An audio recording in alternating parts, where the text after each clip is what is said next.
Good morning, अस्सलाम वालेकुम। सबसे आगे मैं आपको कहेंगे खुश आमदीद। मेरे साथ है मोहम्मद शुएब, मेरे साथ है सबीन फारूक। Good morning.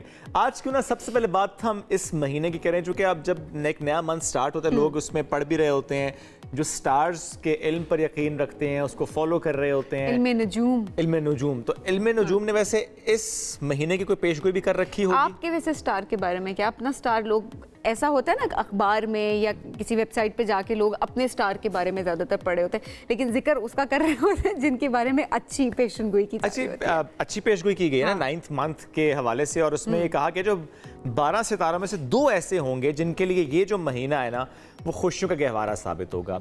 एक है जी बुर्ज सुंबला, और माहिरीन के मुताबिक जो बुर्ज सुंबला के अफराद हैं उनके लिए मुमकिन तौर पर माह सितंबर शानदार गुजरने वाला है।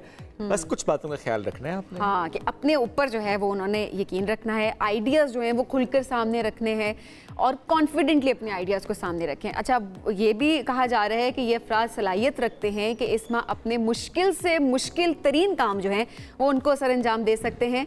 और आमदनी, फाइनेंशियल स्टेबिलिटी के पर्सपेक्टिव से ये बात है कि सितारों का हाल उनके लिए एक बड़ी अच्छी पेशगोई कर रहा है कि फाइनेंशियल स्टेबिलिटी उनके लिए आ सकती है। तो जो फाइनेंशियल आपके मामलात फंसे हुए हैं वो आइडियाज़ आप सामने रखें, खुलकर सामने रखें, अपने ऊपर एतमाद रखें, तो आपके वो सारे मामला जो है वो हल हो सकते हैं। क्या बात है जी।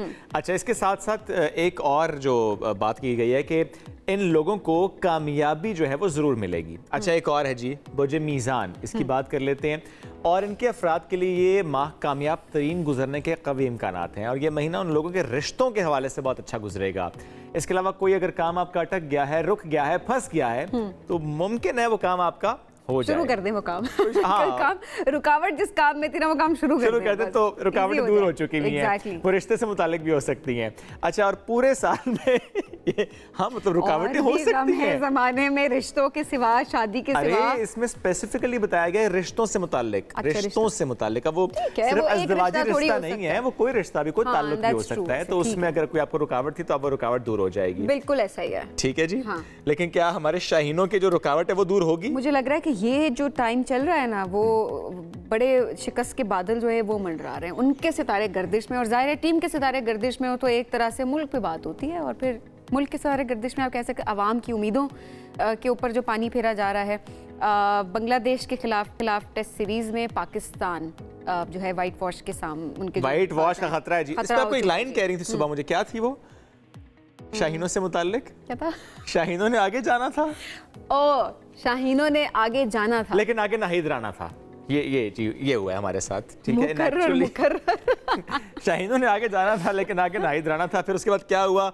Out out out out.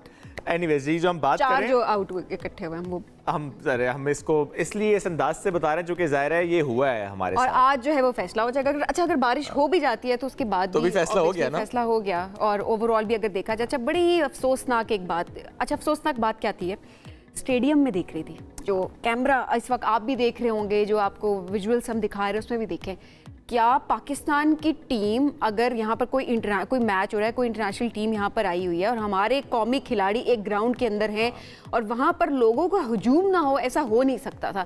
लेकिन देखें किस तरह से परफॉर्मेंस वर्ल्ड कप में हमने देखी, उससे पहले हमने एशिया कप में देखी थी, उससे पहले इतनी हमने टूर्नामेंट्स देख लिए कि अब लोग इतने ज़्यादा डिसअपॉइंटेड, डिसहार्टेंड हो चुके हैं कि अब लोग इतना देखने भी नहीं आए। बड़े कम लोग थे जो पुरजोश नज़र हमें आ रहे थे, पाकिस्तानी टीम को सपोर्ट कर रहे थे, वहाँ पर मौजूद थे, लेकिन होम ग्राउंड में लोग इतने ज्यादा नहीं थे जितना कि एक्सपेक्ट किया जाता है। हाँ। अब एनीवेज ये 143 रन दरकार है बांग्लादेश को, और अगर आज बारिश हो जाती है तो भी खतरा पाकिस्तान के लिए है। तो पाकिस्तान को वाइट वॉश का जो है वो सामना खुदा न खास्ता हो सकता है। लेकिन अगर पाकिस्तान ने मैच जीतना है तो हम अगर की सिचुएशन भी शेयर कर लेते हैं। मुझे लगा था तो वर्ल्ड कप में होता है। यहाँ भी है जी, अगर 10 खिलाड़ियों को हमने आज पवेलियन भेज दिया तो फिर थोड़ा चांस पाकिस्तान के लिए। और अगर ये मौजज़ा हो गया तो फिर बताएं क्या खिलाएंगे? मैं आपको बारबेक्यू पराठा खिलाऊंगा। बारबेक्यू पराठा चले, डन हो गया। अगर ये मौजज़ा अगर आज ये हो जाए, बाकी चेंज करें इसको, ये मौजज़ा कुछ बड़ा है शुएब, क्या बारबेक्यू पराठा कुछ नया नहीं। मैं बारबेक्यू पराठे का फ्लेवर चेंज करने वाला था। अच्छा, क्या? Chicken cheese paratha. Chicken cheese paratha, ठीक है, थोड़ा लेवल ऊपर हो गया। चीज ऐड हो गया, चीज महंगी है, उसका थोड़ा सा लेवल हमने ऐड कर दिया। गुड। चलें। अच्छा, वैसे जो इससे पहले आप बात कर रही थी सबीन के वो डिसअपॉइंटमेंट वाली, ज़ाहिर है ये बड़ा एक ऐसा फैक्टर जिसको हम सबको देखने की ज़रूरत है कि एक खेल जिससे कनेक्टेड थे, उस खेल ने जिस तरह से हमारे दिल तोड़ दिए, तो ज़ाहिर हम सब बड़े अफसरदा हैं। तो एनीवेज जी, मूविंग ऑन, बढ़ते हैं आगे और बात करते हैं क्या बारिश होगी आज रावलपिंडी में? अभी बताते हैं आपको आज बारिश होगी कि नहीं होगी। सबसे पहले आज इस्लामाबाद के मौसम की बात करेंगे। इस्लामाबाद की अगर ओवरऑल बात की जाए तो सुबह के टाइम मौसम जो है वो डिफरेंट होता है और उसके बाद दिन में आप मौसम मुख्तलिफ देख रहे होते हैं और रात में शाम के टाइम पे मौसम बिल्कुल अचानक बदल जाता है। सो आज की अगर बात करें तो इस्लामाबाद में कम से कम 23, ज़्यादा 27 डिग्री सेंटीग्रेड है। लाहौर में कम से कम 24, ज़्यादा 32 डिग्री सेंटीग्रेड। कराची में कम से कम 28, ज़्यादा 34। पेशावर में कम से कम 24, ज़्यादा 32। कोयटा में कम से कम जो है वो 17, ज़्यादा 31 डिग्री सेंटीग्रेड है। ये जी आज का मौसम। शुएब, कहाँ पर बारिशों का नया स्पेल भी तो ऑब्वियसली स्टार्ट हो रहा है। सो कहाँ पर बारिशों की नई एक्सपेक्टेशन? अच्छा, वो उस पर भी बात करते हैं सबीन, लेकिन जो आपने बताया कि आज का मौसम, तो हम जरूर कल की बात भी कर लेते हैं। लास्ट 24 आवर्स की बात भी करें तो लाहौर में हम देख रहे हैं कि जमकर बादल बरसे हैं और जो नशेबी इलाके हैं वहाँ पर हम देख रहे हैं कि अभी तक पानी खड़ा हुआ है। सड़कें हों, गलियाँ हों, बिल्कुल ऐसे जैसे तालाब हों। यानी 24 घंटे के दौरान जो हमने देखा तो लाहौर में बरकत मार्केट एक बहुत मशहूर जगह, वहाँ पे 201 मिलीमीटर बारिश रिकॉर्ड हुई है। रिकॉर्ड है, यस। और गुलशन रावी की बात करें 90, गुलबर्ग में 86 मिलीमीटर बारिश रिकॉर्ड हुई है। और ये हमने देखा कि रात गए भी कमिश्नर लाहौर जो है वो एक्टिवली नजर आ रहे थे हमें लाहौर की सड़कों पर, वो दौरा कर रहे थे। लेकिन अब जो बात है कि पेशगोई की गई है मजीद बारिशों की, ऑलरेडी हम देख रहे हैं कि वहाँ पर पानी खड़ा है, पर मजीद बारिश की पेशगोई। अच्छा, इसके साथ साथ अगर मैं बात करूँ बलूचिस्तान की, वो ज़ियारत हो, वो किला अब्दुल्ला हो, वो पशीन हो और बहुत से और इलाके बलूचिस्तान के, वहाँ पर परेशान कुन सूरत हाल है। और एक चेक डैम ओवरफ्लो होने के बाद हम देख रहे हैं कि जिस तरीके से वो डैम टूटा है और हरनाई में हिफाजती बंद जब वो कई मकामात से टूटा, और इसकी वजह से हम देख रहे हैं कि वहाँ पे सैलाबी सूरत हाल है। रेलवे पटरी हो, उसको नुकसान पहुँच गया। ज़ियारत में पेची डैम ये भर चुका है, पानी का खराज वहाँ से जारी है और बलूचिस्तान की सूरत हाल खासी परेशान क्यों है। नॉट जस्ट बलूचिस्तान, सिंध में भी हम ये देख रहे हैं कि बारिशों ने पूरे के पूरे सिंध का नक्शा बिगाड़ दिया है। जो बदीन है वहाँ पर 250 से ज़ायद तालीमी इदारों में बरसाती पानी जमा हो चुका है। दादू की बात करें तो वहाँ पर गाज नदी के पानी से काछू की जो मरकजी सड़क है वो बंद हो चुकी है। इस तरह अगर मैं पंजाब की बात कर लूँ, फैसलाबाद हो, सियालकोट हो, दीगर शहर हों, यहाँ पर भी बहुत बारिश हुई है। नशेबी इलाके ज़ेरे आब हैं और कई इलाकों में बिजली का निज़ाम दरहम बरहम हो चुका है और कुछ एयरपोर्ट्स ऐसे हैं जहाँ पर फ्लाइट ऑपरेशन भी मुतासिर हुआ है। इस्लामाबाद की बात की जाए, सियालकोट की बात की जाए, वहाँ पर जो फ्लाइट ऑपरेशन से वो मुतासिर हो चुके हैं। मुल्तान की बात की जाए, अच्छा ओवरऑल अगर देखा जाए तो पूरे पाकिस्तान की अगर बात की जाए, कुछ इलाकों में तेज बारिश है, कुछ इलाकों में हल्की बारिश जो है वो हमें दिखाई दे रही है। और 5 तारीख तक कह रहे हैं ऐसे 5 तारीख तक ऐसा मौसम है। तो ये एक स्पेल हम बता रहे हैं। अब इससे आगे जो है वो ज़ाहिर है महकमा मौसमियात की तरफ से प्रेडिक्शंस आएंगी तो ऑब्वियसली वो हम आपसे शेयर भी करेंगे, क्योंकि अभी मुझे लग रहा था कि शायद ये जो पिछले स्पेल की बात की जा रही है वो शायद एक आखिरी स्पेल हम उसको कह सकते हैं, क्योंकि मॉनसून का दुरानिया जो है वो बहुत ज़्यादा बदल गया। अच्छा, ग्लोबली अगर देखा जाए शुएब, तो ऐसी जगहों पर जहाँ पर इस मौसम के अगर इस विंडो की अगर बात की जाए जहाँ पर बारिश नहीं होती थी, वहाँ पर भी हम अनएक्सपेक्टेड बारिशें देख रहे हैं। जैसे कि मक्का से मुतालिक हमारे पास खबरें मुतवातर से आ रही हैं कि वहाँ पर बारिश। अब ऐसे में हम कल का जो विजुअल है वो जरूर शेयर करेंगे आपसे कि मक्का में मस्जिद हरम जहाँ पर बारिश के दौरान भी तवाफ जारी है, ज़ायरीन जो है इबादत में मसरूफ़ हैं और दुआएं कर रहे हैं, बारिश एंजॉय कर रहे हैं। शुएब देखिए, ये वो मंजर है जिसके लिए लोग बड़ा इंतजार कर रहे होते हैं कि मक्का मुकरमा जब हों, अपनी इबादत जब कर रहे हों, तो वहाँ पर दुआएं मांगते हुए अल्लाह की रहमत है वो भी बरसना शुरू हो जाए। सो ये आजकल में जो लोग जा रहे हैं, इस पूरे ड्यूरेशन में शुएब जो लोग जा रहे हैं वो लोग जो है वो इसको एक्सपीरियंस कर रहे हैं, जो कि बड़े पुरसुकून सा, एक बड़े अच्छा सा एक आप कह सकते हैं कि एक फीलिंग होती है। माशाल्लाह। चल नाज़रीन, आगे बढ़ेंगे, बहुत सी और खबरें भी शामिल करनी है और सेगमेंट्स भी इस प्रोग्राम का हिस्सा है। एक ब्रेक की तरफ बढ़ेंगे, ब्रेक से वापस आएंगे, रहिए सुबह से आगे में हमारे साथ। Welcome back after the break. पहले अगर आप 33% नंबर लेकर पास हो जाते थे, अब ऐसा नहीं होगा। 40% नंबर लेंगे हमारे तो पास जमाने की अगर बात की जाए तब उस टाइम तब भी 40 ही थे, 33 नहीं थे। उसके बाद 33 होना शुरू हुए थे कि 33% पे, तो दोबारा से 40 पे जा रहे हैं। दोबारा से 40 पे। ठीक है जी। इंटर बोर्ड कोऑर्डिनेशन कमेटी ने मुल्क भर के तालीमी निज़ाम में इस्लाहात का अमल तेज करने का फैसला कर लिया और अगले साल से मैट्रिक हो या इंटरमीडिएट हो, पासिंग मार्क्स होंगे नॉट 33% बट 40%। इसके अलावा इंटर बोर्ड कोऑर्डिनेशन फोरम की जो ज़ेली कमेटी है उसके इजलास में तालीमी इस्लाहात पर भी गौर किया गया है, क्योंकि बात बहुत होती है ना कि इस्लाहात लाई जाए, रिफॉर्म्स की जाए हमारे एजुकेशन के निज़ाम में। अक्सर शुएब ये कहा जा रहा होता है कि स्टूडेंट्स जो हैं वो रट्टे लगाते हैं, ठीक है, और ये कहा जा रहा होता है, अब ये इंतजामिया ही बात करती है, स्टूडेंट्स तो कहते हैं कि पेपर मुश्किल होता है, जाहिर है तलबा हैं वो तो यही कहेंगे, लेकिन इंतजामिया की तरफ से ये होता है कि पेपर बहुत आसान होता है और रट्टे लगा के सवालात जो है ना उनके जवाब बच्चे लिख रहे होते हैं, तो उस हवाले से भी इस्लाहात लाने की बात की जा रही है कि मुश्किल सवालात, कॉन्सेप्चुअल पेपर जो है वो लेकर आया जाएगा, सो दैट बच्चे उस तरह से तैयारी करें कि उनके कॉन्सेप्ट्स क्लियर हो। ये बहुत ज़रूरी है, इस पर बात करेंगे। हमें ज्वाइन किया माहिर तालीम भी हैं, मरकजी नायब सदर हैं all Pakistan private schools federation, Mohammad Akhtar Arai साहब। सर बहुत शुक्रिया, आपने वक्त दिया। सर आप इस मामले को किस निगाह से देखते हैं, स्पेशली अगर मैं सिर्फ 33% से बढ़ा के 40% पासिंग मार्क्स की बात करूँ, how do you see this?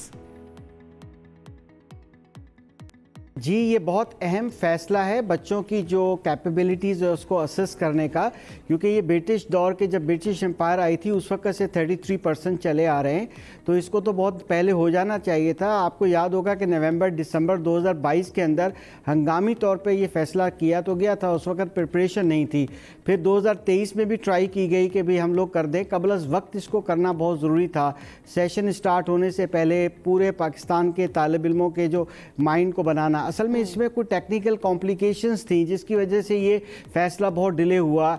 जो भी फैसला किया जा रहा है ये बहुत अच्छा है। 2025 के एग्ज़ाम के लिए ये इरादा है कि इस तरह से किया जाएगा, मगर इसमें होता क्या है कि जो पार्ट 1 9 का होता है, मींस के मैट्रिक का पार्ट 1 या फिर फर्स्ट ईयर जो होता है, उसके अंदर ये स्कीम एप्लीकेबल हो सकती है, और उसके बाद फिर जब नेक्स्ट ईयर होगा फिर उसके बाद एप्लीकेबल होगी।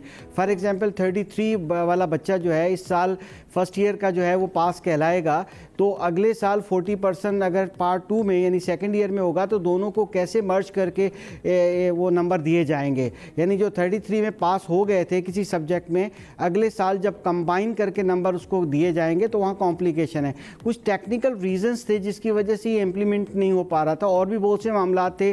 2 सूबों के अंदर 1200 नंबर हैं, 2 सूबों के अंदर 1100 नंबर हैं, इस तरह की बहुत सी चीज़ें थी जिसकी वजह से ये थोड़ा सा डिले हो रहा है। इस बार बड़ी भरपूर हमें उम्मीद है।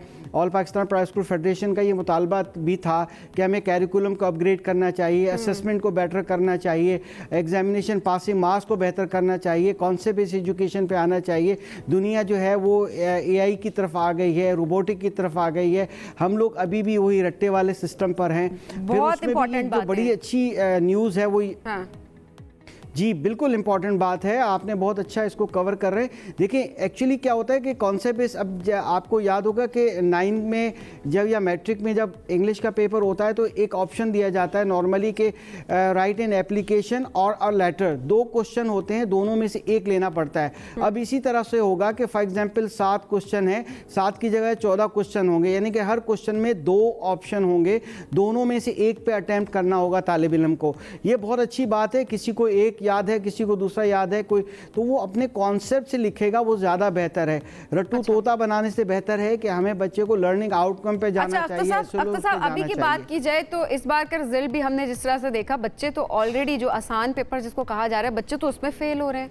अब अगर मुश्किल पेपर ला दिया जाएगा, कॉन्सेप्ट्स की बात यहाँ पर की जाएगी, और ज़ाहिर है उसमें फिर हमारे टीचर्स को भी उस हिसाब से, आप करिकुलम जब अपग्रेड करेंगे तो ज़ाहिर है हमारे टीचर्स को भी उस तरह से ट्रेन करना होगा कि बच्चों को कॉन्सेप्ट के लिहाज से पढ़े, वरना फिर हम फेल होने की जो रेशियो है बच्चों की, वो तो फिर हम 2025 की जो आप बात कर रहे हैं उस पर तो फिर हम बढ़ती हुई देख रहे हैं।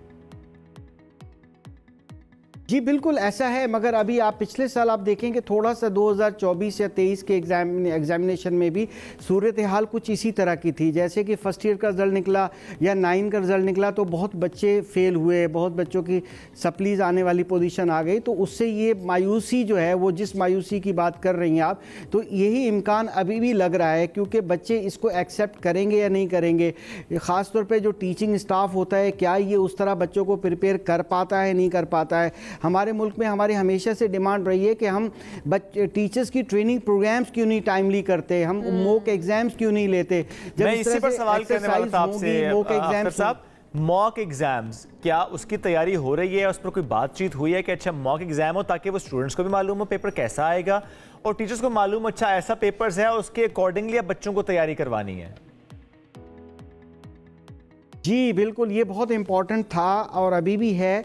और अभी हम लोग क्योंकि इस बार थोड़ा सा अर्ली स्टार्ट हुआ है, अगस्त के में अंदर और सितंबर स्टार्ट हुआ है, तो हम लोग कोशिश कर रहे हैं पूरे पाकिस्तान में प्राइवेट स्कूल से स्पेशली कोशिश कर रहे हैं कि हम इस पैटर्न को इस बार कामयाब करें और हम सपोर्ट करें इस निज़ाम को ताकि हमारे बच्चे प्रिपेयर हों। तो अलमिया ये है कि ट्रेन टीचर्स की अवेलेबिलिटी ऑलरेडी कम है। हमारा ये हमेशा से मुतालबा रहा कि जो भी ग्रेजुएशन करना चाहे एजुकेशन के अंदर उसको आप ग्रांट दे दें, उसमें आप चाहे वर्चुअल यूनिवर्सिटी हो चाहे कोई भी हो, उसकी फ़ीस गवर्नमेंट को देनी चाहिए क्योंकि हमारे ट्रेन टीचर की शॉर्टेज बहुत ज़्यादा है। और ये शॉर्टेज किस तरह फुलफ़िल कर पाएंगे, क्योंकि अच्छे उस्ताज़ा मौजूद होंगे तो वो तुलबा को जो है कॉन्सेप्ट बेस्ड एजुकेशन दे पाएंगे। ये बहुत इंपॉर्टेंट है। बहरहाल हम लोग मॉक एग्ज़ाम का हमने फेडरेशन ने नोटिफाई कर दिया है पूरे पाकिस्तान में ताकि जल्दी से तैयारी की जाए। इस तरह ना हो कि 2023 वाले ऐलान की तरह जो है इस बार भी ये नाकाम हो जाए। तो प्राइवेट सेक्टर तो कम से कम तैयार नज़र आ रहा है, प्राइवेट सेक्टर वैसे भी डिलीवर कर रहा है, प्राइवेट सेक्टर वैसे भी कॉन्सेप्ट बेस्ड एजुकेशन दे रहा है। प्रॉब्लम जहाँ आएगा वो गवर्नमेंट स्कूल्स के बच्चों के लिए आ सकता है। ठीक है, ज़ाहिर है गवर्नमेंट स्कूल्स के लिए आ सकता है, प्राइवेट प्रिपेयर्ड हैं, वो रिसोर्सेज की बात की जा रही होती है, ट्रेनिंग की बात की जा रही होती है। तो प्राइवेट स्कूल की अगर बात की जाए तो ज़ाहिर है उस लिहाज से वहाँ पर इस्लाहात हम देख रहे होते हैं, अपने लेवल पर लाए जा रहे होते हैं। गवर्नमेंट के पर्सपेक्टिव देखा तो जहाँ वहाँ पर ट्रेनिंग की भी ज़रूरत है और इन रिफॉर्म्स की जिनकी बात की जा रही है अगर ये लेकर आएंगे उसके लिए बहुत ज़्यादा काम करने की बहुत ज़्यादा ज़रूरत है। बहुत शुक्रिया प्रोग्राम में ज्वाइन करने के लिए। आगे बढ़ते हैं और अब बात करते हैं कैसे प्रोग्राम की, जो कि हम सुनते तो माजी में भी नाम बदल जाता है लेकिन बात वही होती है।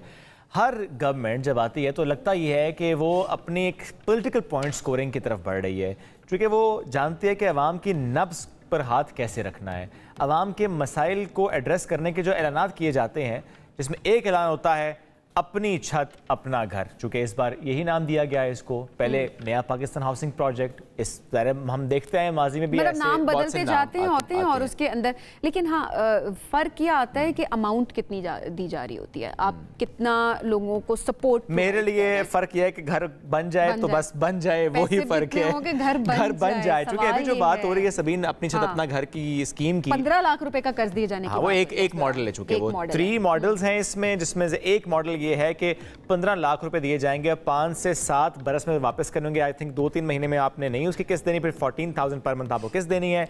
इंटरेस्ट फ्री ये लोन है, दरखास्तें वसूल की जा रही हैं। लेकिन द क्वेश्चन इज कौन इस स्कीम से फ़ायदा उठा सकते हैं, जो कि सिर्फ पंजाब के लिए है। और एक और बुनियादी सवाल कि 15 लाख में घर बन जाता है और कर्ज की वापसी ये कैसे मुमकिन होगी, कैसे इसको यकीनी बनाया जाएगा। और फिर ये कि जब हम ये सुनते हैं कि हुकूमती ख़जाने में कुछ नहीं है तो हम कैसे प्लान लेकर आ रहे हैं, क्या इस पर कोई सब्सिडी दे रहे हैं, नहीं दे रहे, क्या कर रहे हैं, इस पर हम बात कर लेते हैं डिटेल के साथ। हमें ज्वाइन किया है Punjab housing and town planning agency के डायरेक्टर हैं सैफ अनवर साहब। सैफ साहब बहुत शुक्रिया आपने हमें वक्त दिया। सैफ साहब, चूँकि ये अपनी छत अपना घर एक प्लान तो है, ऐलान भी हो गया, इसमें 3 मॉडल्स हैं जिसमें से एक मॉडल अभी हम देख रहे हैं कि इम्प्लीमेंट हो रहा है, लेकिन नाजरीन के लिए ज़रा समझाएंगे 3 मॉडल्स कौन कौन से हैं। सबसे पहले तो हम न्यूज़ का और आपकी टीम का बहुत शुक्रिया। अपनी छत अपना घर प्रोग्राम इसका नाम है। ये 3 इसके मॉडल ये हैं। बेसिकली चीफ मिनिस्टर पंजाब जो है वो अफोर्डेबल हाउसिंग पे काम कर रही हैं और उसके 3 मॉडल्स उन्होंने अप्रूव किए हैं अपनी छत अपना घर स्कीम के तहत। पहला मॉडल जो है वो हम सरकारी जो हमें ज़मीन मिलेगी और बड़े शहरों में मिलेगी, उसमें हम मल्टी स्टोरी अपार्टमेंट्स बनवाएंगे और उन लोगों के लिए वो अपार्टमेंट्स होंगे जिनके पास इस वक्त ज़मीन या प्लाट नहीं है, और उनको फिर इंशाल्लाह आसान अक़सात पे वो फ्लैट्स हम अलाट करेंगे। दूसरा मॉडल जो है वो प्राइवेट हाउसिंग स्कीम्स के साथ हम इश्तराक करेंगे और 3 से 5 मरले के घर डेवलपर्स की मदद से बनाएंगे और उसमें भी इंशाल्लाह गवर्नमेंट 1 मिलियन तक एक घर के पीछे सब्सिडी देगी ताकि वो प्राइस उस घर की नीचे आए और जो हमारा टारगेट है कि हम गरीब लोगों तक पहुँचे और उनको छत दें, उसको पूरा करेंगे। तीसरा मॉडल जो 21 अगस्त को मैडम चीफ मिनिस्टर ने रोल आउट किया है और जिसका इस वक्त भी ऑनलाइन पोर्टल पे एप्लीकेशंस जमा हो रही हैं, और वो मॉडल ये है कि हम वो लोग जिनके पास शहरी इलाके में 5 मरले तक प्लाट है और दही इलाके में 10 मरले तक प्लाट हो, उनको government of Punjab chief minister की इंस्ट्रक्शन पे 15 लाख तक इंटरेस्ट फ्री लोन देगी। ये इंटरेस्ट फ्री लोन ये है कि इस लोन की सबसे बड़ी खूबी ये है कि इसके साथ कोई और रिस्ट्रिक्शंस नहीं है, कोई चीज़ इसके साथ टैग नहीं है, कोई हिडन चार्जेस नहीं है, कोई एक्स्ट्रा फीस नहीं है, कोई इस पे इंटरेस्ट रेट नहीं है, कोई सर्विस चार्जेस नहीं है। इवन जो माइक्रो फाइनेंस के इदारे या सर्विस प्रोवाइडर्स ये लोन देंगे, विजिट करेंगे, घर बनवाएंगे, इंशाल्लाह वो लोन की रिकवरी करेंगे, उनके चार्जेस भी जो कि बिलियंस में बनते हैं वो गवर्नमेंट ऑफ पंजाब अदा कर रही है। और 7 साल में नहायत आसान अकसात में जो बारवर है वो ये लोन ठीक है। अच्छा सैफ साहब, अब जाहिर है एक बुनियादी सा सवाल जो कि सबके जहनों में है वो ये कि 15 लाख रुपए ये एक मॉडल जिसकी हम बात कर रहे हैं, अब इसमें घर बनाना क्या मुमकिन है? थोड़ा सा इसको इलेबोरेट भी कीजिएगा, ख्वाब है या हकीकत हो सकती है? नहीं, इंशाल्लाह आपके सामने ये हकीकत का रूप धारेगा और उसकी मैं वजाहत इस तरह करता जाता हूँ कि 15 लाख में कोई हम हाई एंड यूज़र को एड्रेस नहीं करने जा रहे हैं। वो बंदा जिसके पास छत नहीं है, जो किराए के 1 या 2 कमरों में पूरी फैमिली को लेके बैठा हुआ है और 30,000 से 35,000 रुपया हर महीने किराया दे रहा है, उसको 14,000 रुपये पे अगर अफोर्डेबल हाउसिंग की मैं बात करूँ, 1 या 2 कमरे, किचन, बाथरूम, और वो कोई वहाँ कोई हाई एंड और टाइल्स और फॉरेन और इम्पोर्टेड चीज़ें नहीं लगाएगा, उसको तो बेसिकली छत चाहिए। और वो 15 लाख में हमने जो एस्टिमेट बनाया है वो कर लेगा। और उसकी दूसरी रीज़न मैं आपको बताऊं कि जिस बंदे ने घर बनाना होता है वो पिछले 3, 4, 5 साल से प्लानिंग कर रहा होता है, कुछ उसने मटेरियल, कुछ उसने सेविंग्स अपनी ली होती हैं, तो इसको गवर्नमेंट के साथ कंट्रीब्यूट करके तो उसकी मदद कर रही है कि वो अपनी छत बाइज्जत तरीके से बना ले और उसमें अपने बीवी और बच्चों को शिफ्ट कर ले। सही पॉइंट आ गया। एक बात और भी, क्योंकि माजी में भी ऐसे बहुत से ऐलानात हुए हैं, नए नए नाम हमने सुने हैं, वो चाहे फिर नया पाकिस्तान हो या चाहे फिर अब अपनी छत अपना घर हो, तो चूंकि माजी में ऐलानात हो चुके, अब फिर हो रहा है। मैं इसको पॉलिटिकल पॉइंट स्कोरिंग क्यों ना कहूँ, क्योंकि अवाम ये सवाल करते हैं कि क्या ये पॉलिटिकल पॉइंट स्कोरिंग तो नहीं है सिर्फ? देखिए, इस दफ़ा हमने जितने पास्ट एक्सपीरियंसेस हुए हैं हाउसिंग में, पंजाब में स्पेशली, उन सब को स्टडी करके लेसन लर्न लेके ये मॉडल हमने बनाया है। और रेस्ट अश्योर्ड ये इंशाल्लाह घर भी बनेंगे, ये सिर्फ वादा नहीं है। इसको बहुत जल्दी by the end of this month हम ये इंशाल्लाह लोगों को लोन देना शुरू कर देंगे। और इसका बड़ा एक मजबूत मॉडल एग्जीक्यूशन का बनाया गया है। हम 2 या 3 इंस्टॉलमेंट में, 2 मैडम साहबा की डायरेक्शन है कि हम 2 किस्तों में ये पैसे देंगे लोगों को।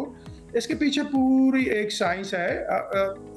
जब माइक्रो फाइनेंस का कोई इदारा जाएगा, विजिट करेगा, ये इंश्योर करेगा कि वो जेन्युइन ज़रूरतमंद है जिसने अप्लाई किया हुआ है, फिर एक स्टेप पे उसकी कंस्ट्रक्शन के फेज़ को मॉनिटर किया जाएगा और उसकी रियल टाइम मॉनिटरिंग होगी, पोर्टल डेवलप होगा और वो आपके साथ भी हम शेयर करेंगे, वो पब्लिक को भी शेयर करेंगे और आपको इंशाल्लाह अक्टूबर नवंबर में लोगों के घर बनते नजर आएंगे। और ऐसे में कौन लोग हैं जो कि इसके लिए एलिजिबल हैं? एलिजिबिलिटी क्राइटेरिया आप लोगों ने क्या डिफाइन किया हुआ है?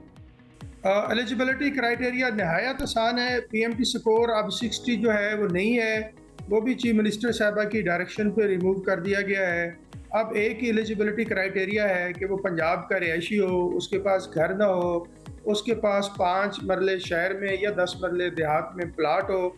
हम इंशाल्लाह उस तक पहुँचेंगे और उसको लोन देंगे और उससे इंशाल्लाह उसकी मदद करेंगे कि वो घर बनाए। तो नहायत आसान अब एलिजिबिलिटी क्राइटेरिया रख दिया गया है। लेकिन इसका ये मतलब भी नहीं है कि हर बंदा लोन जिसको ज़रूरत नहीं वो भी अप्लाई करे।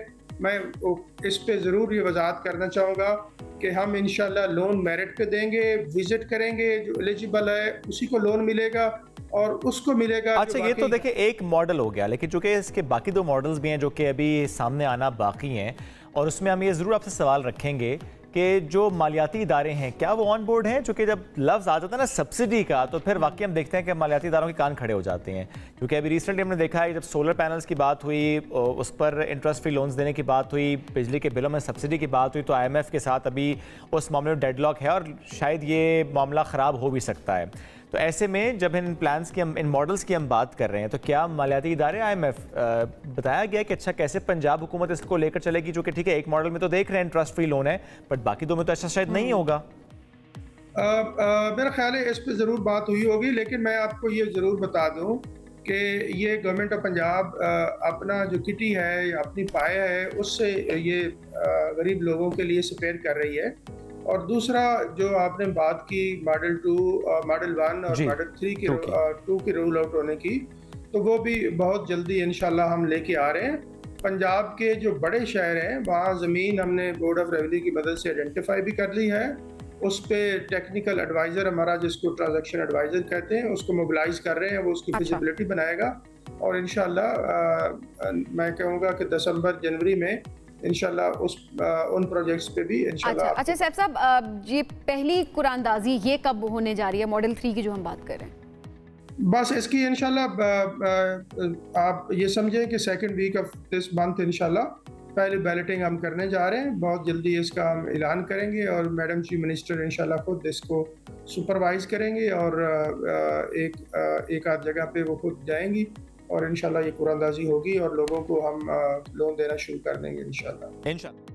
ठीक, बहुत शुक्रिया सैफ साहब साथ मौजूद थे और हमसे इस प्लान से मुतालिक डिस्कस कर रहे थे।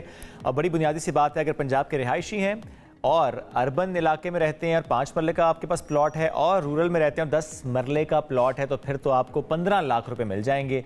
बाकी आपने खुद करने हैं और इस 7 साल के आसानी के साथ होंगे। लेकिन जो बाकी 2 मॉडल्स हैं जिसमें बहुत से लोग इंटरेस्टेड होंगे, चूंकि जिनके पास प्लॉट नहीं है या पैसे नहीं है, वो ज़ाहिर हुकूमत की तरफ देख रहे होते हैं जिनको अपना घर या अपनी छत मिल जाए। आगे बढ़ेंगे नाज़रीन, अब बात खेलों की करते हैं, स्क्वॉश की बात करते हैं, जहाँ हम पाकिस्तानी खिलाड़ियों को अब बहुत आगे जाता हुआ देख रहे हैं। जिस तरह से पाकिस्तान में हम देखते हैं स्क्वॉश को बहुत पजीराई मिल रही है, बहुत से इवेंट्स इंटरनेशनल हो रहे होते हैं। परफॉर्मेंस हम इंटरनेशनल लेवल पे जो देखते हैं वो बड़ी ज़बरदस्त होती है कि किस तरह से हमारे यंगस्टर्स आगे जा रहे हैं और दूसरे मुल्क में जाके पाकिस्तान का परचम रोशन। तो आज एक और ऐसे ही प्लेयर हैं स्क्वॉश में, कैसे पाकिस्तान का नाम रोशन कर रहे हैं। अमेरिका में होने वाला कोलेविल ओपन स्क्वॉश टूर्नामेंट इन्होंने जीता और हराया है इंडियन हरीफ को। और भारत के याश भार्गवा हैं जिनको उन्होंने शिकस्त दी है। अमेरिकी रियासत टेक्सास, यहाँ पर ये कोलेविल ओपन स्क्वॉश चैंपियनशिप, जिसमें एहसन अयाज ने भारतीय हरीफ को 3-1 से हराया है। और इससे कबल हम देख रहे थे उनको कि सेमीफाइनल में मलेशिया के जो प्लेयर हैं उनको उन्होंने हराया। दूसरे राउंड में आयरलैंड के डेनिस ग्लॉस्की को शिकस्त दी थी। और इस साल अगर देखें तो एहसन अयाज का ये 5वां टाइटल है जो कि उन्होंने अपने नाम किया। तो एहसन अयाज आज हमें यूएस से ज्वाइन कर रहे हैं। एहसन, अस्सलाम वालेकुम, कैसे हैं आप? जी वालेकुम अस्सलाम, मैं बिल्कुल ठीक, आप कैसे हैं? अल्हम्दुलिल्लाह, कांग्रेचुलेशंस। क्या ऐसा कर रहे हैं कि मुसलसल टाइटल्स पे टाइटल्स? माशाल्लाह। Thank you so much. First of all thank you, आप लोगों ने मुझे टाइम दिया। सेकेंडली यहाँ पे तो अभी रात हो रही है, अभी मैं ह्यूस्टन पहुंचा हूँ। तो मैं यहीं पे अभी ह्यूस्टन में तकरीबन फॉर द पास्ट 4 मंथ्स जो है लाइक मैं यहीं पे ट्रेनिंग कर रहा हूँ। और यहीं पे इस इवेंट के लिए लाइक मैंने काफ़ी मेहनत की थी। और मेरा फाइनल सिर्फ नहीं बल्कि क्वार्टर फाइनल से मेरे मैचेस काफ़ी टफ थे। आयरलैंड के प्लेयर को मैं 3-1 जीता, वो भी काफ़ी क्लोज गेम हुई थी, तकरीबन 75 मिनट का मैच हुआ था। फिर मैं सेमीफाइनल मैच में I was 2 down, 10-9 match ball down. अगर वो 1 पॉइंट में हार जाता तो मैं इवेंट से ही बाहर हो जाता, but somehow like I had to change my plan B में कन्वर्ट किया and somehow I came back and beat him. It was more a mental game. जैसे ही मैंने देखा कि फाइनल में दूसरी साइड पे इंडिया के प्लेयर जो हैं वो पहुंच गए हैं, तो मुझे बहुत सारे मैसेजेस और टेक्स्ट सेल फोन पे रिसीव होना शुरू हो गए कि भाई इंडिया से मैच है, हारना नहीं है। तो दैट वाज मोर प्रेशर। अच्छा। लेकिन अल्हम्दुलिल्लाह से like I managed to win the final. तो ऐसे में ऐसा जब जाहिर है एक प्रेशर की आपने बात की कि इंडिया से नहीं हारना, आपने वो प्रेशर बिल्ड होना शुरू हो जाता है। ऐसे में कितना चैलेंजिंग आपको लगा बाकी मैचेस की निस्बत में जो ये फाइनल था इंडियन हरीफ को हराना, कंसिडरिंग वो जो प्रेशर था आपके ऊपर? जी लाइक प्रेशर तो देखें हर एक मैच का होता है, but for some reason like जब इंडिया के प्लेयर से मेरा मैच था तो मैंने क्योंकि सोशल मीडिया पे लाइक सारे आपके फ्रेंड्स होते हैं, फिर ऑब्वियसली लाइक बहुत सारे लोग आपसे कनेक्टेड होते हैं। तो हर कोई आपसे यही उम्मीद रखता है कि नो मैटर व्हाट इंडिया के प्लेयर से नहीं हारना। तो वो प्रेशर लाइक मेरे पे बहुत ज्यादा था, लाइक पहले पॉइंट से ही लाइक मेरे पे प्रेशर था। और बिकॉज आई न्यू के there are thousands of people like I mean they are watching and they are keeping an eye. तो बस उस चीज का प्रेशर थोड़ा सा था, but like end of the day like we need to focus on the court. Mind को जो है लाइक बिल्कुल फोकस रखना है, नो मैटर व्हाट। एक टाइम के लिए चीज भूल जानी चाहिए कि मतलब आप किससे खेल रहे हो, कौन आपका ओपोनेंट है। You need to focus on the plan. तो शुक्र अल्हम्दुलिल्लाह कि मतलब I manage to focus on my plan और माशाल्लाह से जीत जो है पाकिस्तान की हुई। ऐसे लास्टली ये जो जिस टूर्नामेंट की हम बात कर रहे हैं कोलेविल ओपन स्क्वॉश टूर्नामेंट, इसकी स्क्वाश के मैदान में कितनी इंपॉर्टेंस है? क्योंकि ज़रा हर इवेंट की अपनी एक सिग्निफिकेंस होती है। जी अभी मैं इंटरनेशनल वर्ल्ड रैंकिंग के इवेंट्स खेल रहा हूँ, तो that was one of the international world ranking event. इससे मतलब अगर आप क्योंकि इसमें तकरीबन अराउंड 16 कंट्रीज ने जो है पार्टिसिपेट किया था, तो अभी जितने भी इवेंट्स जो मैं खेल रहा हूँ वर्ल्ड वाइड जो है, अभी मेरा एक सर्किट है। I have lined up my whole list of the events. अभी मैं तकरीबन 1.5 हफ्ते में एक और इंटरनेशनल इवेंट खेल रहा हूँ, न्यू जर्सी जा रहा हूँ। तो ये सारे इंटरनेशनल वर्ल्ड रैंकिंग के इवेंट हैं, पीएसए इवेंट कंसिडर किए जाते हैं ये। तो इससे आपकी रैंकिंग जो है लाइक हमें तकरीबन अराउंड 14 इवेंट्स हर साल खेलने होते हैं एक प्रोफेशनल प्लेयर को to stay in the ranking. तो ये जो है सारे वर्ल्ड रैंकिंग वो इवेंट्स आप खेल रहे हैं, और अभी न्यू जर्सी में जो आपका अगला इवेंट है उसके लिए गुड लक, और पाकिस्तान का नाम रोशन करें, इसी तरह से डेडिकेटेड रहें। बहुत शुक्रिया एहसन प्रोग्राम में हमें ज्वाइन करने के लिए। और उन्होंने बताया ना कि 14 इवेंट्स खेलने होते हैं, और अभी जितने इवेंट्स अभी तक हुए 5 में वो टाइटल जीत चुके हैं। लेट्स सी कि आगे किस तरह से बढ़ते हैं। हमें आगे बढ़ना है एक ब्रेक की तरफ, ब्रेक से वापस आएंगे, साथ रहिए। Welcome back. लगता है आज हम सिर्फ सेलिब्रेट कर रहे हैं अपने प्लेयर्स को, अपने एथलीट्स को, अपने जीतने वालों को। चूंकि इससे पहले हमने बात की थी स्क्वॉश की, अब हम बात करते हैं बॉक्सिंग की। उनके अचीवमेंट्स को सबसे पहले, उनके अचीवमेंट पाकिस्तान की। एब्सोल्युटली। तो बॉक्सिंग में एमएमए स्टार ज़िया मिशवानी अपनी सरजमीन पर भारतीय हरीफ को शिकस्त देने वाले पहले फाइटर बन चुके हैं। अच्छा, जिससे हम बात करें उसने भारतीय एथलीट को शिकस्त दी। हाईलाइट जो होता है ना, हाईलाइट वो होता है ना, फाइनल जो है वो भारत इंडिया वो चल रहा होता है। लाहौर में था जी ये इवेंट, और पहले मरले में भारत के जो प्लेयर हैं उनको नॉकआउट इन्होंने कर दिया। यानी हराना तो था ही, नॉकआउट किया। तो आज ये हमारे साथ मौजूद है ज़िया मिशवानी साहब, उनसे हम गपशप लगाते हैं। ज़िया साहब अस्सलाम वालेकुम, कैसे हैं? वालेकुम सलाम, मैं बिल्कुल ठीक हूँ, आप कैसे हैं? अल्हम्दुलिल्लाह बिल्कुल ठीक। इवेंट से मुतालिक बताएं, ये इवेंट, इसकी सिग्निफिकेंस, कितने पाकिस्तान के प्लेयर्स थे इसमें, और कैसा रहा ओवरऑल इवेंट? ये जो इवेंट है पाकिस्तान में हुआ है, ये पाकिस्तान की हिस्ट्री का पहले इवेंट था एमएमए का, कि 16 कंट्रीज़ को हमने होस्ट किया, और एशिया को। एशियन चैम्पियनशिप था पाकिस्तान में। अभी तक किसी भी स्पोर्ट्स में 16 कंट्रीज़ पाकिस्तान में नहीं आई। आप क्रिकेट ले लो, कोई और स्पोर्ट्स भी ले लो, ये। और सबसे जो मेन चीज़ इसमें था इंडिया के, और 16 कंट्रीज़ तो आई हुई हैं, लेकिन ये है कि हम इंडिया को होस्ट कर रहे हैं। ये बड़ी बात है वैसे, क्योंकि एक खेल जिसमें इंडियन नहीं आते, सिक्योरिटी खदशात और बहुत सारे नहीं आते, मतलब उसी में नहीं आते, सिर्फ मतलब क्रिकेट्स में नहीं आते। इससे फाइटिंग के लिए आ गए कि आप किसी भी इंडिया को पाकिस्तान में खिलवाना, एथलीट को लेकर आना, ये चैलेंज है। ये बहुत बड़ी चीज़ है हमारे पाकिस्तान के लिए। और फिर हमारे पाकिस्तान को रिप्रेजेंटिंग के लिए बहुत अच्छी चीज़ ये थी कि वो यहाँ पे आए, उन्होंने यहाँ पे देखा, और वो बहुत खुश होके गए कि हमने जो देखा है वो ऐसा नहीं है यहाँ पे। अगर वो नहीं आते तो मेरे ख्याल में हमारे पाकिस्तान का उनको पता नहीं चलता कि हम कैसे ट्रीट करते हैं। कुछ हद तक ये भी होता है कि पता होता है, लेकिन जाहिर है वो जो पॉलिटिकल एक चीज चलना शुरू हो जाती है ना, वो उस इंटरफेरेंस से बहुत सारे मामला खराब होते हैं। आम आवाम को नहीं पता ना, क्योंकि उसमें जो एथलीट आए थे वो बहुत खुश थे, और वो खुद ही वो एक इमेज लेकर जाएंगे, वहाँ बात करेंगे, और आई एम श्योर कि जब वो उस चीज़ को बहुत फैलाव मिलेगा, तो बहुत से गेम्स में, वैसे तो और गेम्स में हम देखते हैं इंडियन प्लेयर्स आ जाते हैं, सिर्फ नहीं आ रहे तो क्रिकेट में नहीं आ रहे।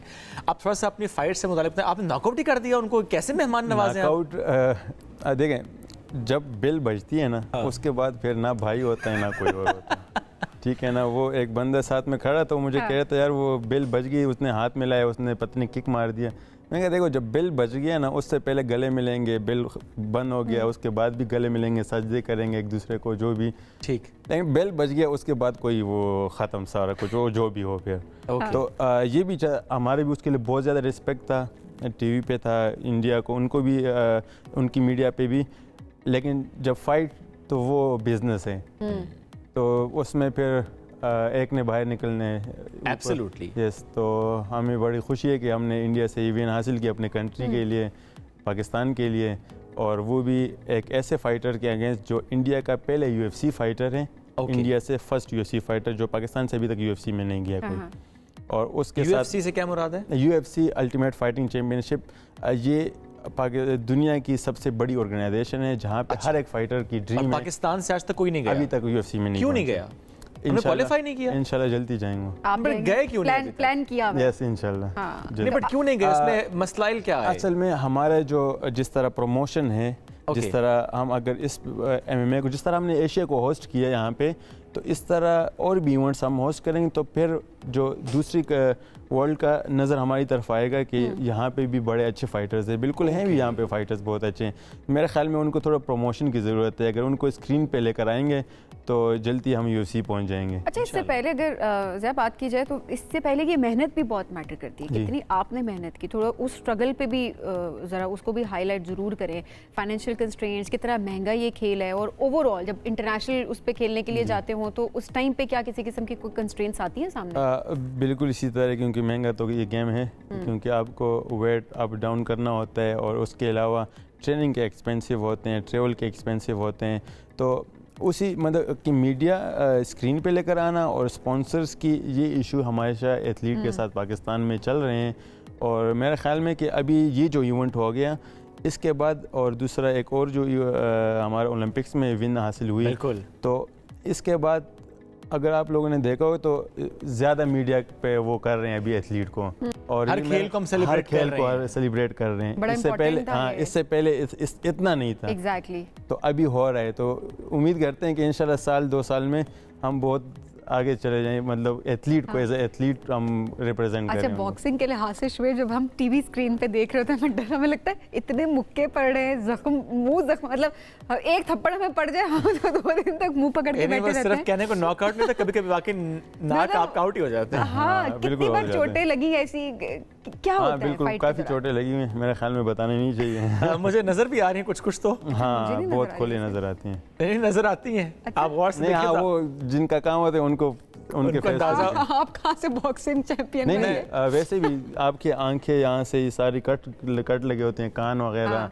और ये चीज़ें वगैरह, तो चोटें बहुत खाई हैं। बहुत चोटें, बिल्कुल लाजमी बात है। तो ये जब चोट लगी तो घर में किसी एक ने तो कहा होगा क्या कर रहे हो?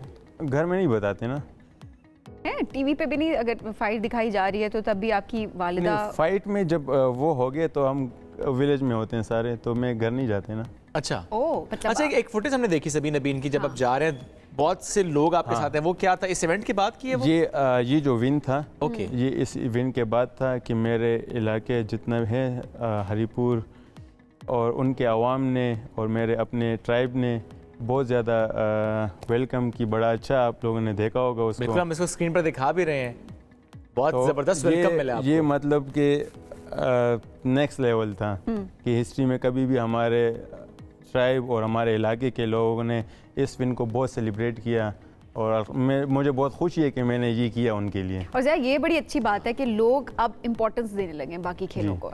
एक खेल के पर्सपेक्टिव से अगर हम बात की जाए, क्रिकेट को पज़िराई सिर्फ मिलती जा रही थी और बाकी जो खेल थे वो उस तरह से लाइमलाइट में थे, और आप जैसे हमारे एथलीट्स वो कितना ज़बरदस्त परफॉर्म कर रहे थे, पाकिस्तान को रिप्रेजेंट कर रहे थे इंटरनेशनल लेवल पे।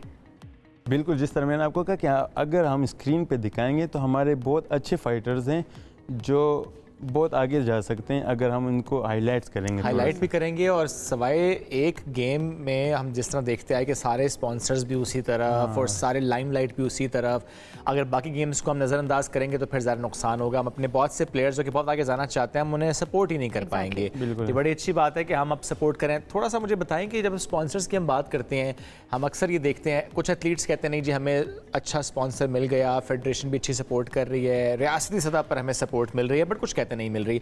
आपका एक्सपीरियंस कैसा रहा इस गेम को देखते हुए? देखें, मेरे ख्याल में स्पॉन्सर्स भी उसी को स्पॉन्सर करते हैं जब वो देखते हैं अपना फ़ायदा। ओके, ठीक है, तो अभी तक तो मतलब नहीं, लेकिन अभी हमारा काफ़ी मुझे लगता है कि अभी हमारे जो जितने भी एथलीट वगैरह उनके लिए स्पॉन्सर का मेरे ख्याल में बेहतर हो रही हैं, और हमारी हुकूमत की तरफ से भी कि हुकूमत का इसमें बहुत बड़ा वो है कि वो अभी एथलीट को सपोर्ट बहुत अच्छा कर रहे हैं, और इंशाल्लाह मेरे ख्याल में आगे बहुत ज़्यादा करेंगे। इंशाल्लाह बहुत आगे जाएं जी। ज़िया साहब साथ मौजूद थे, बहुत शुक्रिया, ऑल द बेस्ट। नाज़रीन, एक ब्रेक की तरफ बढ़ना है, ब्रेक से वापस आएंगे, साथ रहिए।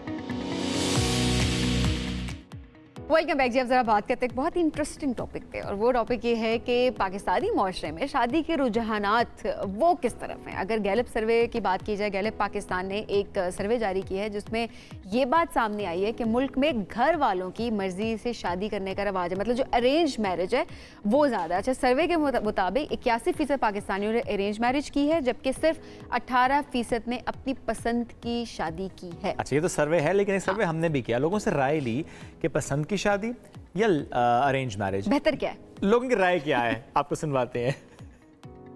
मैं वैसे तो लव मैरिज को ही प्रेफर करूंगी, लेकिन अगर आपकी अरेंज मैरिज भी होती है तो आप उसको लव मैरिज में चेंज कर सकते हैं। मेरा ख्याल है कि arrange marriage far better than the love marriage. मैं जो है ना प्रेफर यही करूँगा कि लव मैरिज होनी चाहिए। जो अरेंज मैरिज हैं वही कामयाब होती हैं, क्योंकि बड़ों का जो फैसला होता है वो ज़्यादा बेहतर होता है। शादी तो दोनों कामयाब नहीं है, लेकिन फिर भी लव मैरिज कामयाब होता है। मेरा है अरेंज मैरिज। अरेंज मैरिज होती है वो ज़्यादा जो ना बेहतर रहती है। एक तो ये कि जो ना माँ बाप की उसमें जो मर्जी होती है वो बेहतर रहती है। वैसे भी एक दिन बर्बाद होना है। तो ये तो लोगों की राय आपके साथ हमने शेयर की।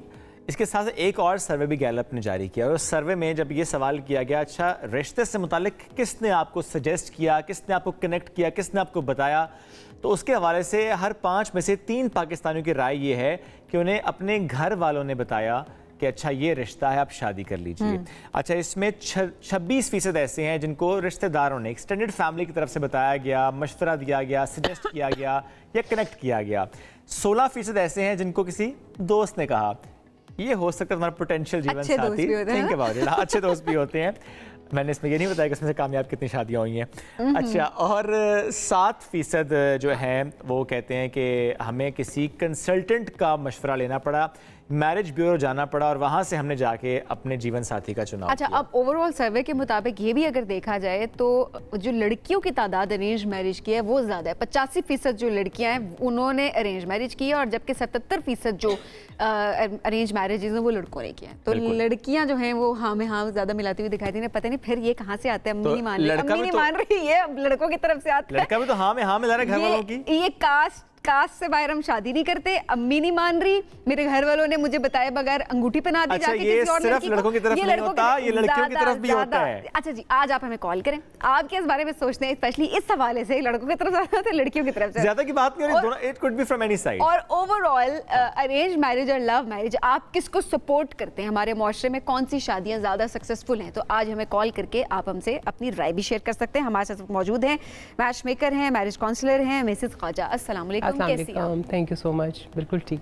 क्या आपके नज़दीक क्या ये सर्वे कुछ स्टैट्स हमने भी शेयर किए, बट जाहिर है आपके पास भी रिश्ते मैच मेकर आप भी हैं, कौन सी शादियां आप ज़्यादा बिल्कुल ऐसा ही है ये। बिल्कुल अगर ये सर्वे है कि ज़्यादातर शादियां आजकल अरेंज मैरिज हो रही हैं तो ये बिल्कुल ठीक है। अच्छा, ऐसा है कि सिर्फ पाकिस्तान में ही नहीं, ओवरसीज़ में भी आजकल ऐसी फैमिलीज़ हैं जिनके बच्चे उनके मतलब कंट्रोल में हैं, उन्होंने अपने पेरेंट्स को अलाउ किया हुआ है कि आप हमारे लिए पार्टनर ढूंढें।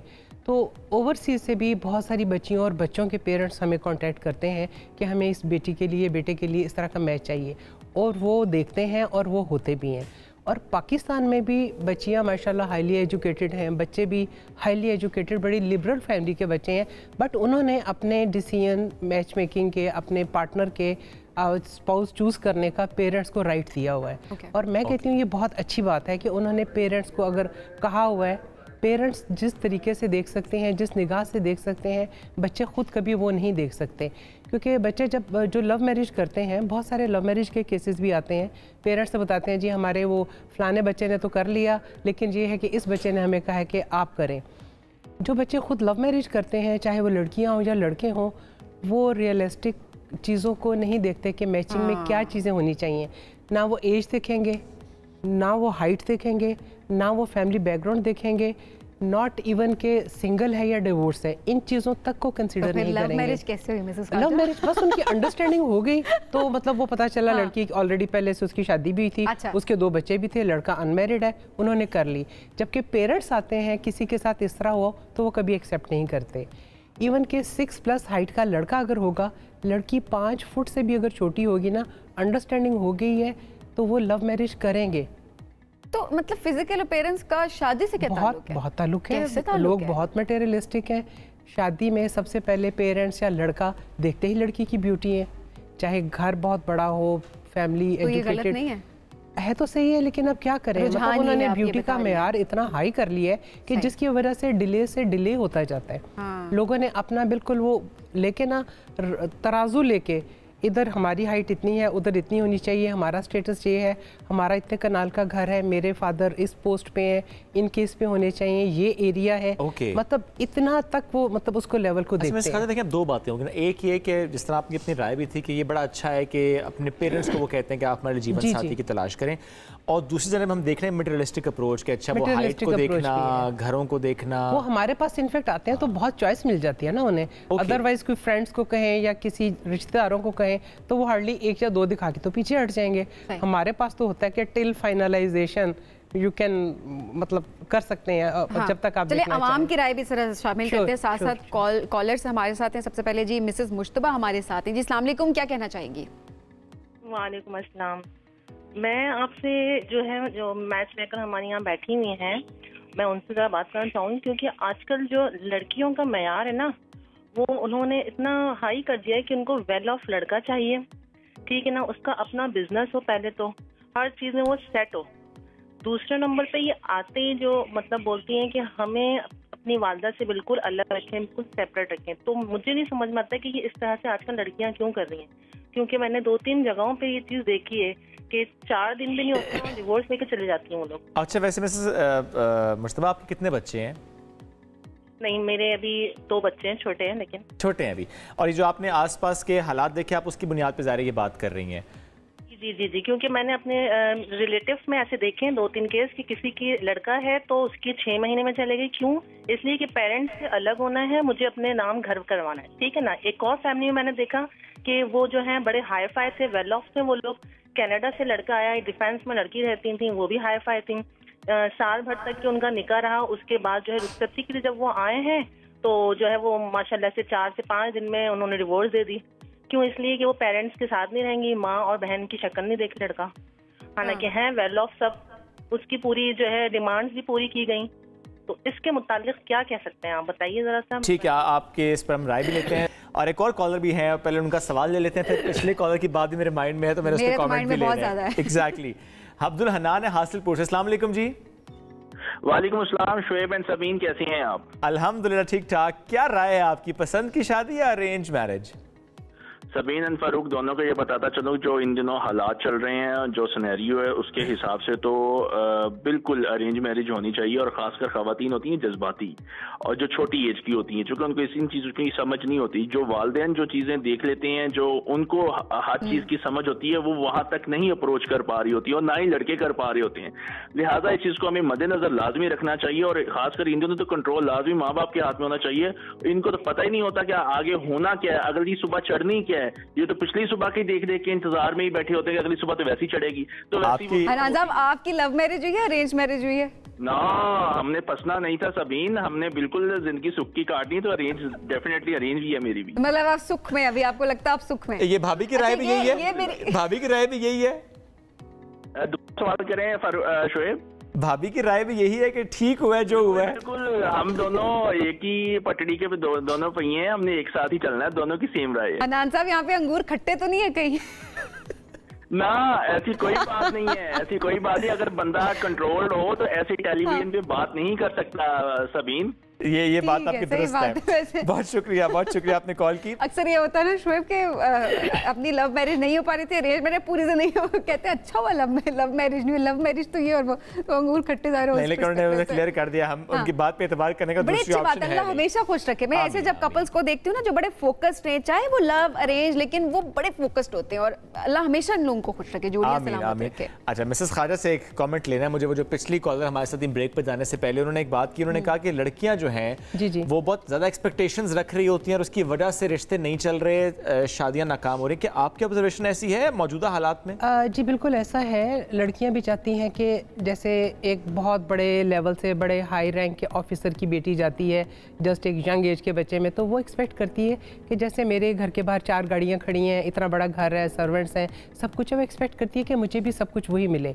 जबकि इस एज पे पहुँचने के लिए बड़ा टाइम लगता है। मतलब ये जो हमारे माशाल्लाह सर्विंग जनरल्स भी हैं, मतलब ये साइकिलों पे थे, साइकिलों के बाद बाइक्स पे आए, फिर छोटी गाड़ियों पे आए, फिर बड़ी गाड़ियों पे आए, फिर किसी जगह पे जाके पहुंचे। बच्चियां ये नहीं सोचती कि उस रैंक पे उस टाइम पे आने में टाइम लगता है। या तो अपनी अगर एज के अपने हम एज वो जो हम उम्र हो रहे हैं या जो अपने एज ग्रुप में है उसमें शादी करेंगे तो चीज़ें उसे नहीं मिलती। फिर समटाइम्स करते हैं ये लोग स्टेप लेते हैं अपने से ज़्यादा एज में, और ज़्यादा से जो एज में होगा डेफिनेटली वो फर्स्ट मैरिज भी उसकी नहीं होगी। फिर कुछ जो इस नेचर के लोग होते हैं इन चीज़ों को एक्सेप्ट कर लेते हैं, तो ये चीज़ होती है।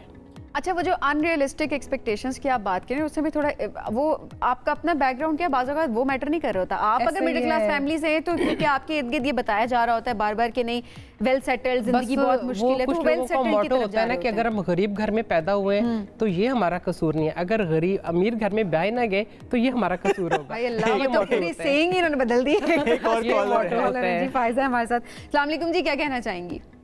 वालेकुम अस्सलाम।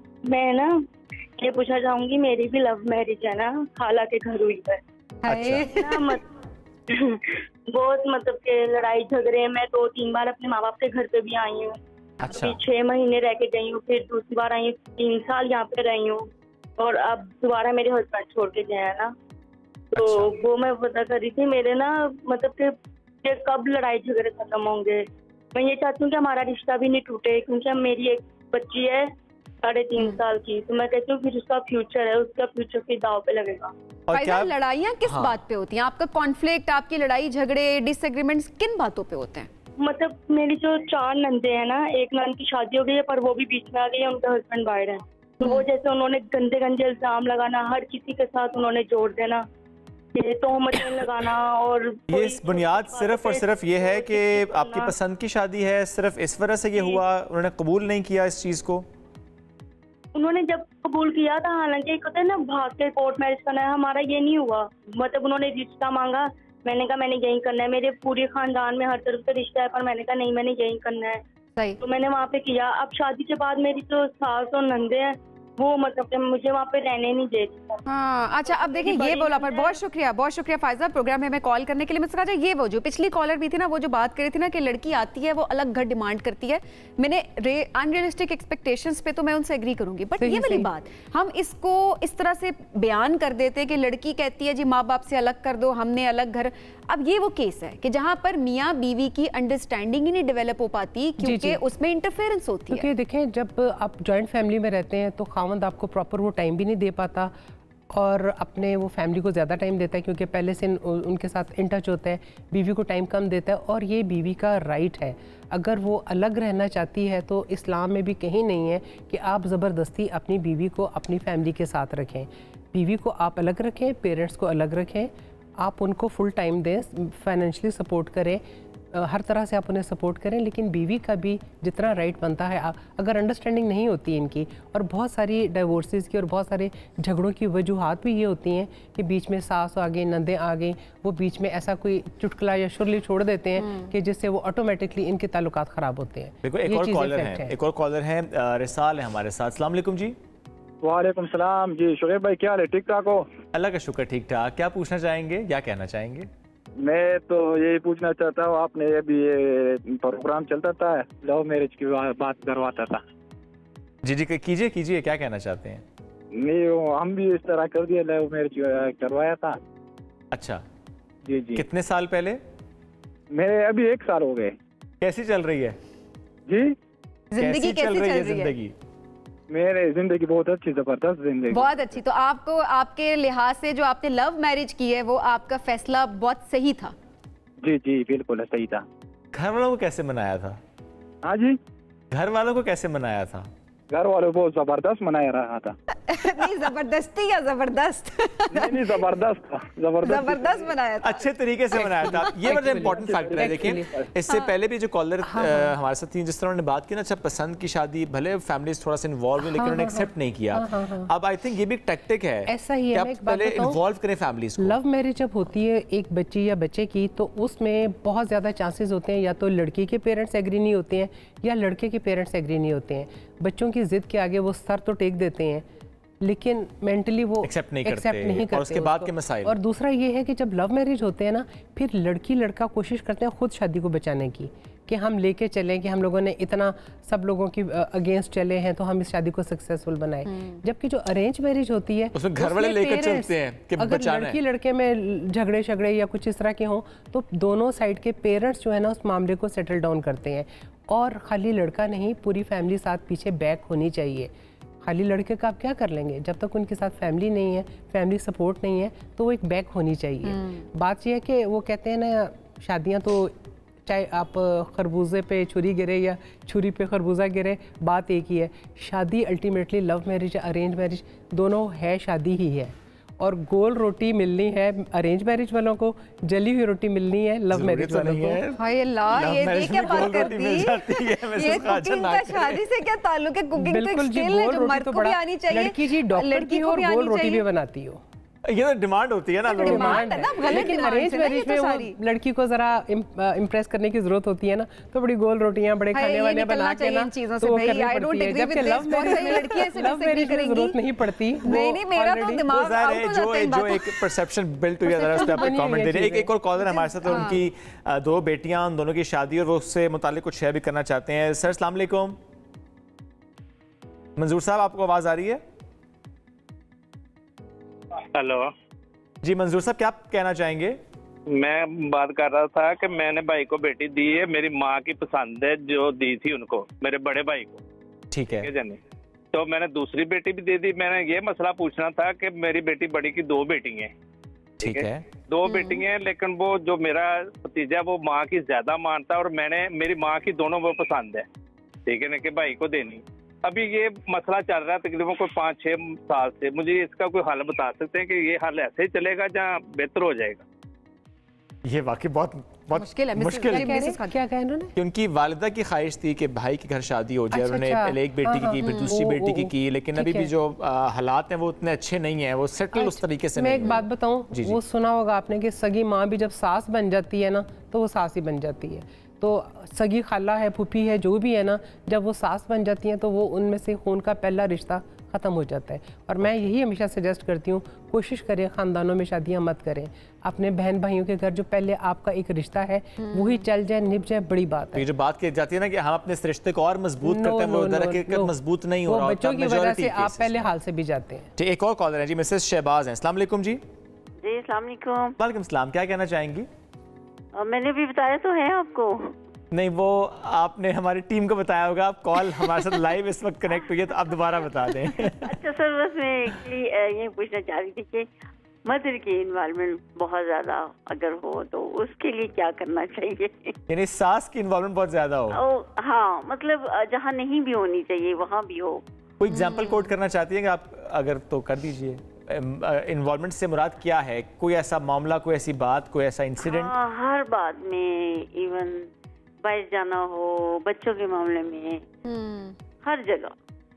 अच्छा, ये वाला एक मामला जो है ना, बड़ा ममाज बॉय से जब आप शादी कर लेते हैं, ममाज बॉय हो ना हो, मतलब वो उसको शुरू से ही माँ ने ऐसा उसको किया होता है, बच्चे की ग्रूमिंग इस तरह की होती है कि मैंने तुम्हारे लिए इतनी कुर्बानियाँ दी, हमने तुम्हारे पे इतना पैसा लगाया, हमने तुम्हारे लिए ये कुर्बानियाँ दी। उसको वो मेंटली इतना दबा देते हैं कि वो शादी के बाद भी कहते हैं कि ये ना हो कि मुझसे कोई नाफरमानी हो जाए। इस चक्कर में वो माँ या बाप के साथ इतना इन्वॉल्व हो जाता है कि अपनी फैमिली को निगलेक्ट करता है और इग्नोर करता है। ये गलत है ज़रा। बैलेंस बहुत ज़रूरी है, at the same time acceptance भी बहुत ज़रूरी होती है। हर तरफ से, हर रिश्ते में एक्सेप्टेंस बहुत ज़रूरी है। 2 खानदानों की एक्सेप्टेंस बहुत ज़रूरी है, क्योंकि देखें जिस तरह आज कॉलर्स ने एक शेयर किया, नंदों की बात की, इन्वॉल्वमेंट की बात की, सास की बात की, क्यों तो हर रिश्ता बड़ा प्यारा है, अगर अपनी अपनी हद में रहे तो तभी खूबसूरत रहता है। मिस खाजा, थैंक यू, साथ मौजूद थी। नाज़रीन, हमें आगे बढ़ना है। जब ब्रेक से वापस आएंगे तो हम एक बात और रखेंगे आपके सामने कि हम अक्सर ये भी देखते हैं, चूँकि आज टॉपिक चल पड़ा है शादी का, रिश्ते का, और ऐसे में हम देखते हैं एक्सपेक्टेशंस का भी कि आपका पार्टनर ऐसा होना चाहिए, जिसमें हम ये भी देखते हैं सभी सम टाइम, वो चाहे लड़की हो चाहे लड़का हो, जी मोटा बहुत है जी, वजन कम कराएं जी, इसका फिजिकल अपीयरेंस पे। और उस पर अच्छा बहुत से लोग फिर डाइट प्लान्स ले रहे होते हैं, शादी से पहले क्रैश डाइट करते हैं। इसमें एक चीज़ और भी होती है, वो कहते हैं चीनी छोड़ दो जी, चीनी छोड़ दोगे तो शायद मामला ठीक हो जाएगा। क्या चीनी छोड़ने से मामला ठीक हो जाता है? चीनी छोड़ने से होता क्या है? करेंगे बात ब्रेक के बाद। वेलकम बैक जी, सुबह में आपको कहेंगे खुश आमदीद। इससे पहले जो हम शादी की बात कर रहे थे, तो शादी के करीब करीब क्या होता है, जो आप बता रहे थे कि वेट लूज करने की तरफ लोग जा रहे होते हैं, कि वेट लॉस जर्नी उनकी शुरू हो जाती है कुछ मंथ्स पहले, और अगर हाँ वक्त थोड़ा सा कम रह गया है तो कहा जा रहा होता है कि जी बिल्कुल क्रैश डाइटिंग हो रही होती है। ऐसा ही है। सबसे पहली चीज जो खत्म करने को कहा जाता है वो कहा जाता है चीनी। चीनी को अपनी ज़िंदगी से निकाल दें। अच्छा, शादी के पर्सपेक्टिव को साइड पे रखते, ओवरऑल भी हम सोशल मीडिया पे भी अक्सर एक ट्रेंड देख रहे होते हैं जहाँ पर कहा जा रहा होता है कि 15 डेज और 10 डेज नो शुगर चैलेंज जो चल रहा होता है, और उसके साथ साथ बहुत सारे बेनिफिट्स लिखे होते हैं। उसके बाद जो लोग उस चैलेंज को कंप्लीट कर लेते हैं, शोएब, वो बड़े अच्छा एक फीडबैक वो शेयर कर रहे होते हैं कि हमारी ज़िंदगी में, हमारी पर्सनालिटी में, हमारी हेल्थ के पर्सपेक्टिव, स्पेशली हमारी मेंटल हेल्थ के लिहाज से बहुत सारी चीज़ें पॉजिटिव वे में चेंज हो चुकी हैं। तो चीनी को ज़िंदगी से निकालना कितना ज़रूरी है, आज इस पर हमें बात करनी है। वैसे चीनी को वाइट पॉइजन भी कहते हैं। If it is white poison तो फिर हम ये क्यों इस्तेमाल कर रहे हैं और क्यों हम रोते हैं चीनी महंगी होगी? होने दो महंगी, मत लेकर आओ चीनी, मत इस्तेमाल करो। So simple. इस पर बात करेंगे। न्यूट्रिशन डॉक्टर नौशीन हमें ज्वाइन कर चुकी हैं। Doctor Nausheen, thank you. आप चीनी का इस्तेमाल कितना करती हैं? मेरी अच्छा बता दूं चीनी का इस्तेमाल किस तरह है। मेरी ज़िंदगी में एडेड शुगर्स नहीं है। आपको समझने की ज़रूरत है कि चीनी दो तरह की है। ठीक है। एक नेचुरल है और एक एडेड है। नेचुरल क्या है? आपके फ्रूट्स में है, आप जो कार्ब्स खा रहे हैं उससे आपको मिली है। जो एडेड है, ये जो वाइट पॉइजन जिसकी आपने बात की, हम उसको ऐड करते हैं खानों में, चाय में, डिजर्ट्स में, एवरीथिंग यू नेम इट, और सारी चीज़ें। शरबत में भी शरबत itself is added sugar. Sugar है क्या? कार्ब्स हैं, आपको पता है, ऑफ कोर्स आपकी बॉडी को चाहिए। तो जिससे हम ये बात करें 10 to 15 डेज चैलेंज होता है, लोग करते हैं। इसके दो तरह, देखो हर चीज़ के फ़वाइद भी हैं और नुकसानात भी हैं। तो हम लेट्स टॉक अबाउट द फायदा फर्स्ट, फिर हम देखते हैं कि नुकसानात क्या क्या हैं। सबसे पहले तो जी जो जाया जाता है तो वेट मैनेजमेंट में बहुत इंपॉर्टेंट रोल प्ले कर रहा है। ऑफ कोर्स जब आप शुगर नहीं ले रहे हैं तो आपकी बॉडी में इंसुलिन स्पाइक्स नहीं आ रही। इंसुलिन एक हार्मोन है जो कि बहुत इंपॉर्टेंट रोल प्ले करता है आपकी बॉडी में फैट और सारी चीज़ों को मेनटेन करने के लिए, ठीक है। अच्छा, अब उसके बाद क्या है कि आपके ब्लड शुगर लेवल्स कंट्रोल में है। आप डायबिटिक लोग भी या जो प्री डायबिटिक भी होते हैं या जिनको लगता है कि हमने वज़न इंस्टेंटली कम करना है तो उनके लिए भी ये फ़ायदेमंद है। अब हम बात करते हैं जब जिनकी डाइट में 20% से ज़्यादा एडेड शुगर शामिल है, वो उनका हार्ट प्रॉब्लम्स होने की ज़्यादा चांसेस होते हैं। तो अगर आप शुगर रोक लेंगे तो आपकी हार्ट हेल्थ भी बेहतर हो जाएगी, ट्राइग्लिसराइड्स के लेवल भी कम हो जाएंगे। अब हम बात कर रहे हैं ओरल हेल्थ की, आपकी डेंटल हाइजीन की, ये सारी चीज़ों की। द मोमेंट आप अपनी चीनी का इंटेक कम करते हैं, आपको लगता है कि आपके डेंटल केरीज ज़्यादा हैं या आपको फ्रीक्वेंट माउथ अल्सर्स हो रहे हैं या मुंह में इन्फेक्शन रहता है, तो शुगर कंट्रोल बहुत हेल्पफुल होता है उसमें भी। ये चीज़ हो गई। इसके बाद हम बात करते हैं इन्फ्लेमेशन की। इन्फ्लेमेशन क्या है? एक सोजिश की कैफियत है, ठीक है। जितनी आप चीनी आपकी बॉडी में ज़्यादा होगी, शुगर ज़्यादा होगी, उतनी आपकी इन्फ्लेमेशन होने के चांसेस ज़्यादा हैं। और ये इन्फ्लेमेशन फिर डायबिटिक को भी इफेक्ट करती है, हाइपरटेंसिव को भी करती है, जो मोटापे का शिकार है उनको भी करती है, PCOS के patients, you just name it, और ये सारी चीज़ें। तो जैसे ही आप चीनी के इंटेक को कम करेंगे, आपकी बॉडी में इन्फ्लेमेशन कम होना शुरू हो जाएगी। एक और चीज़ आपने आजकल सुना होगा, हर तीसरा बंदा आपके पास, जैसे हम डायबिटिक पेशेंट को देख रहे हैं, फैटी लिवर के साथ आ रहा है। And that's a non alcoholic fatty liver, जिसमें आपके पास आपको नहीं पता कि इसके क्या रीज़न है। उसका reason, one of the reason is taking a lot of white sugar. So वो फैटी लिवर से भी आप रिवर्स, क्योंकि फैटी लिवर जो है वो एक रिवर्सिबल प्रोसेस है, तो आप उसको कम कर सकते हैं अगर आप अपनी चीनी के इंटेक को रोक लेते हैं। डॉक्टर नौशीन, कितने अरसे के बाद ये आपकी बॉडी में चेंजेस स्टार्ट हो जाते हैं? हम जो चैलेंज देख रहे होते हैं 10 days 15 days no sugar challenge, होता क्या है? 10 दिन और 15 दिन के अंदर अंदर आपको अपनी बॉडी में फिजिकली भी और मेंटली भी क्या चेंजेस फील होती हैं? Mentally you feel very energetic. Mentally आप फील करते हैं कि आपका जो एक लेथार्जिक पना था, जो ब्रेन फॉग था, वो सारी चीज़ें बेहतर होना शुरू हो जाती हैं, ठीक है। क्योंकि चीनी का एक अपना इम्पैक्ट होता है, वो आपको स्लगिश कर देती है, ठीक है, क्योंकि वो रिलैक्स करती है बॉडी को और आप स्लगिश होना शुरू हो जाते हैं। बॉडी में डिफरेंट फेजेस होते हैं, मैं सिर्फ 2-3 नाम लूँगी लेकिन वो थोड़े टेक्निकल नाम है। जैसे ही आपने शुगर लेना कम की, सबसे पहले 3 दिन में आपका ग्लाइकोजन डिप्लीशन होगा, जो कि आपके लिवर पे स्टोर जो है वो कम होना शुरू हो जाता है, ठीक है। उसके बाद ग्लूकोनेजेनेसिस होता है, यानी कि फैट और चीनी, उससे बॉडी आपको एनर्जी देना शुरू करती है। आखिरी स्टेज आती है कीटोसिस की। ये हमने अक्सर एक और जगह भी नाम होगा, जो एक ज़माने में कीटोजेनिक डाइट थी और कीटोसिस, वो सारी चीज़ें। पर बहरहाल कहने का मतलब ये है कि ये डिफरेंट फेजेस हैं, और जब बॉडी को ऊपर से शुगर नहीं मिलता तो वो बॉडी स्टोर्ड फैट्स को यूज़ करना शुरू करती है और उससे आपको एनर्जी देना शुरू कर देती है।